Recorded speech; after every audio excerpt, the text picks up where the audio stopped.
The movie opens with Siccio and Bianca enjoying each other's company. Bianca's sister Maria insists that it's time to head home as it's getting late. Siccio bids goodbye to Bianca and arranges to meet her later at home. Siccio's wife Lucia becomes upset when she finds their son with a cigar. She reprimands her son, but Siccio's mother defends him, claiming it's just a cigar. Maria offers some fruit to the boy as they wait for Siccio. On his way home, Siccio is intercepted by Linda, one of his mistresses, who is angry because he has been ignoring her. Siccio dismisses Linda when he sees his son approaching and tells him that he has bought a new goat for them to name together. Upon reaching home, Siccio has breakfast, and his mother questions why he didn't come home the previous night. He claims that he fell asleep, but she doesn't believe him and compares him to his father, who was a womanizer. Bianca and Maria return home with food for the workers on their father's farm. Bianca asks Maria to accompany her to visit Siccio again, but Maria refuses because she disapproves of Bianca dating a married man. Their father, Kuma, instructs his workers to take a break. He singles out a pretty girl, allows her to rest, and then follows her. He compliments her and asks her to undress, but she refuses, so he takes advantage of her anyway.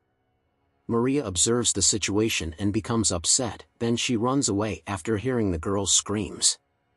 Later, Siccio goes to a local bar and there, he sees Luigi trying to take advantage of one of the farmers. Siccio advises them to assert themselves and offers to purchase their crops at a reasonable price. They all rejoice, and Siccio buys drinks for everyone. Luigi goes to Kuma to express his dissatisfaction with Siccio, claiming that Siccio is negatively impacting his business. Luigi demands an apology and asks Kuma to warn Siccio. The next morning, after returning home, Siccio eats breakfast with his family. He talks about how the local farmers are being taken advantage of. His wife asks him where he was the previous night, but he doesn't respond. Kuma prods him, telling him he's just like his grandfather. At that point, his wife loses her cool, yelling at him and accusing him of spending the night with his lover. Ignoring her, Siccio picks up a music player and heads to meet Bianca. They dance, during which Bianca confesses her deep feelings for him. Siccio says they're going to move away soon and he can't wait to spend more time with her. Siccio and his friend Vincenzo are having a conversation outside the church when Bianca's brother passes by and gives Siccio a disapproving look. Vincenzo cautions Siccio that if Bianca's father discovers their relationship, Siccio will face serious consequences. Later, Siccio leaves the bar and learns that Kuma wants to meet him. Kuma asks Bianca to pour the wine and interrogates Siccio about his knowledge of his daughter. Siccio denies knowing her, and Kuma then inquires about Siccio's family, which strikes Siccio as peculiar. Kuma mentions that he was well acquainted with Siccio's grandfather until he left his grandmother and mother behind to be with a young lover.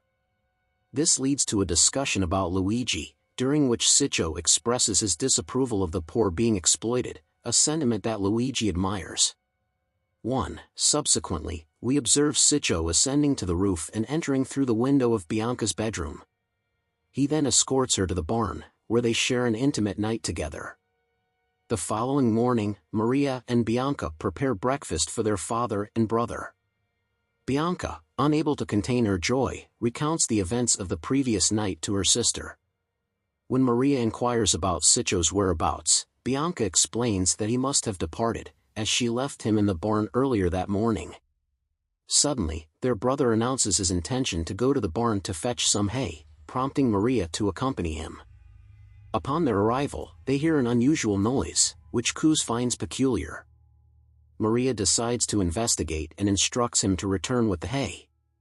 Once he leaves, she discovers Sio hiding and urgently tells him to leave the premises at once. In the following scene, Siccio and Lucia are at the church discussing their marriage.